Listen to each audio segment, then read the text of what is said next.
ချစ်မိတ်ဆွေတို့ရေတရက်သီးလေးတုပ်ပြီးတော့ပဲဟင်းလေးနဲ့ချက်စားဖြစ်တယ်ရှင်တရက်သီးတုပ်လေးနဲ့ထမင်းစားလို့အယမ်းမိန်သွားတယ်ရှင်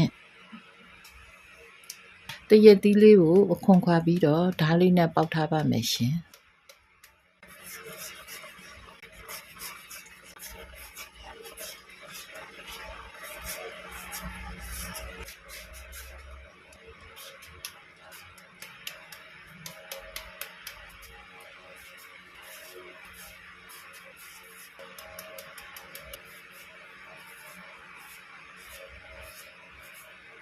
တရက်သီးလေးတွေချစ်လို့ပြီးသွားပြီဆိုရင်ပဲမုံအကျက်ပစွန်ငပီးအချို့မုံငရုတ်သီးအလှော်မှုတ်ထည့်ပြီးတုပ်လိုက်ပါမယ်ရှင်တုပ်နေရင်နဲ့တောင်ပဲမုံအကျက်နဲ့ငပီးအနံ့လေးနဲ့တင်မှုေးပြီးတရေကျနေပါပြီရှင်တရက်သီးတုပ်ကလေးကအရန်စားကောင်းလို့တုပ်စားကြည့်ပါရှင်